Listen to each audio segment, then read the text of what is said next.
আমি তো ডেলি গিয়া জ্বালাই, ইউটিউবেরাও জ্বালায়, আবার বিদেশের তো বহে বেটারা আমার দরকার আছে নিজে কাম করে নিজের ব্যবসা করে আরেকজনের বহা আনতাম।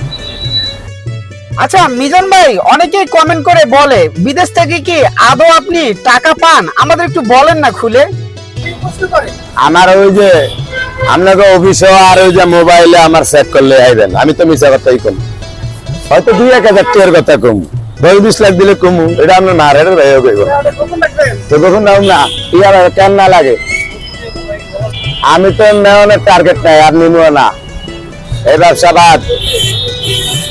না না, এই যে ভাবাসি আজে কথা দরকার আছে না আমার।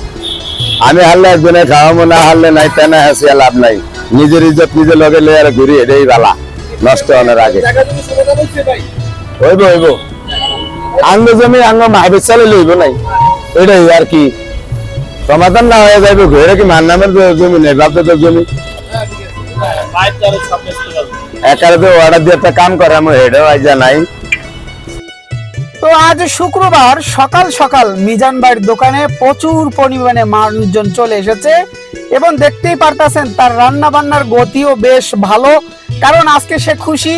যত ইউটিউবার ভাই এবং সাংবাদিক ভাইদের কিন্তু তিনি দাওয়াত দিয়েছেন, আজকে তাদের জন্য খাবার রান্না করতেছেন এবং তারা খেয়ে যদি থাকে তারপরে সে কি করবে, অন্য মানুষদের বা তার কাস্টমারদের খাওয়াবে।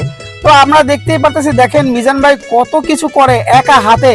আর বিশেষ করে আজকে সুন্দর গোশ নিয়ে আসছে এবং 20 কেজি গোশ বাড়তি এনেছে, কারণ আজকে ইউটিউবার ভাইদেরকে দাওয়াত দিয়েছে, তারা সবাই আসবে। শুনি তার মুখে, চলেন। সব আটিলে হইছে।